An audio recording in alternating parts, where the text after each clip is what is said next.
வணக்கம் உறவுகளே. இந்த உலகத்தில் கடவுளோட அருளும் அனுமதியும் இல்லாமல் எந்த ஒரு விஷயமும் நடக்கிறதில்ல. இந்த உலகத்தில் தொடக்கம் எதுவாக இருந்தாலும் முடிவு கடவுளோட தான் இருக்குது. நம்ம என்னதான் ஒரு எய்ம் டாக்டராகவோ இன்ஜினியராகவோ நம்ம வச்சுருந்தாலும் நம்ம வாழ்க்கையின் முடிவு அது கடவுள் கையில் தான் இருக்குது. கடவுள் இடத்துல தான் நம்ம போய் சேர்றோம். அதாவது இந்த டைட்டில் வச்சுருக்க மாதிரி உலகத்தை நம்ம எப்படி பார்க்குறோம் அப்படின்றத புத்தகத்துலேயும் வரலாற்றுலேயும் என்ன சொல்லப்படுது அதை உங்களுக்கு ஒரு கதை மூலியமாக நான் சொல்கிறேன்.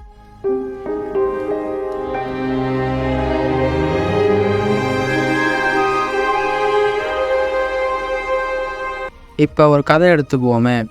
இப்போ ஒரு 2 பேர் இருக்காங்கன்னு வச்சுக்கோங்க. ஒருத்தர் ஒரு கூண்டில் ஒரு பறவை இருக்குது. அந்த பறவையை ஒருத்தர் திறந்து விடுறாரு. இன்னொருத்தர் அந்த கூண்டில் இருக்க பறவையை எடுத்துகிட்டு போய் வீட்டில் வளர்க்குறாரு. இப்போ எப்படி நம்ம இந்த கதையை பார்க்குறோன்றது தான் முக்கியம். இப்போ அந்த கூண்டில் அந்த பறவையை திறந்து விட்டால் அந்த பறவை உணவுக்கு கஷ்டப்படும், ஆனால் சுதந்திரமாக இருக்கும். ஆனால் அதை வீட்டில் போய் வச்சு வளர்த்தா உணவு பற்றாக்குறையே இருக்காது. அதாவது அதுக்கு உணவு நேரத்துக்கு நேரம் வந்துடும். ஆனால் சுதந்திரம் இருக்குமான்றது அதோட கண்ணோட்டத்துலேருந்து பார்த்தா கிடையாதுன்னு தான் நான் சொல்லுவேன். அதாவது கடவுளோட அருள் எப்படி வேணால் இருக்கும். அதை நம்ம பார்வையில் தான் இருக்குது.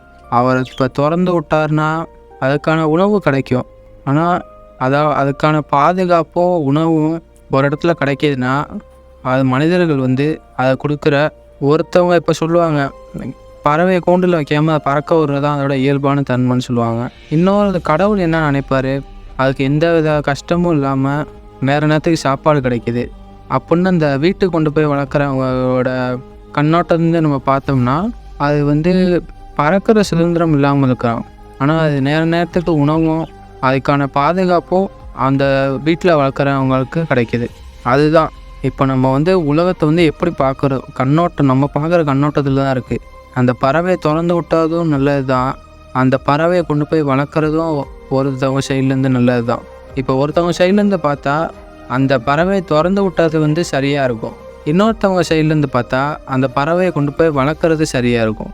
நாம் எதை பார்க்குறோம், எப்படி புரிஞ்சுக்கிறோன்றது தான் இந்த உலகத்தை பற்றி கற்றுக்கிறது. இப்போ ஒருத்தவங்க பணக்காரங்களாக இருக்காங்க, ஒருத்தவங்க ஏழையாக இருக்காங்க. பணக்காரங்களாக இருக்கிறவங்களுக்கு கஷ்டம் இருக்காமல் இருக்காது. ஏழையாக இருக்கவங்க பணக்காரங்களை பார்த்து அவங்க இப்படி இருக்காங்க, சொகுசாக இருக்காங்க அப்படின்னு நினைக்கலாம். ஆனால் பணக்காரங்களுக்கு கஷ்டம் இல்லாமல் இருக்காது. அவங்க சில ஏழை மக்களை பார்த்து கூட இந்த மாதிரி நம்ம இருக்கலாம் அப்படின்னு தோன்றவங்களும் சில பேர் இருக்காங்க. நம்மக்கிட்ட சந்தோஷம் இல்லாமல் இருக்காது. அதை நம்ம மற்றவங்கள்ட்ட கம்பேர் பண்ணுறப்ப தான் நம்மளோட சந்தோஷம் இல்லாமல் போகுது. நம்மக்கிட்டே சந்தோஷம் இருக்கும். அதை நம்ம பார்த்து அந்த நல்ல விஷயத்தை வச்சு நம்ம சந்தோஷப்பட்டுக்கணும். உங்கள் வாழ்க்கையில் கஷ்டம் வருதா, கடவுளை எப்பயுமே நீங்கள் நினச்சிக்கிட்டு இருங்க. ஒருத்தவங்க காசி சன்னியாசம் போய் தான் கடவுள் நினைக்கணும்னு இல்லை. நம்ம எப்போதும் இப்போ நம்ம கெட்ட விஷயம் நினைவில் வருதுன்னா, கெட்ட விஷயம் தோணுதுன்னா நம்ம அப்போதைக்கு கடவுளை நினைக்கணும். அவர் எப்போவும் நம்ம கூட தான் இருக்கார். ஆனால் நம்ம தான் அவரை நினைக்காமல் பல விஷயங்களை நினச்சிக்கிட்டு இருக்கோம். நமக்கு தேவையானப்போ மட்டும் நினைக்கிறப்ப கடவுள் வர்றது அது அவருக்கும் உண்மையானது இல்லை, நமக்கும் உண்மையானது இல்லை. நமக்கு தோன்றப்பெல்லாம் அவரை நினைக்கணும். இப்போ நீங்கள் ஒரு கெட்ட விஷயத்தை விடணுமா, அந்த கெட்ட விஷயம் வரப்போ நீங்கள் கடவுள் நினைங்க. ஒவ்வொருத்தவங்களுக்கும் ஒரு கடவுள் நினச்சா அவங்க மனசு ஒரு இதாகும், அவங்க மனசே சந்தோஷப்படும்.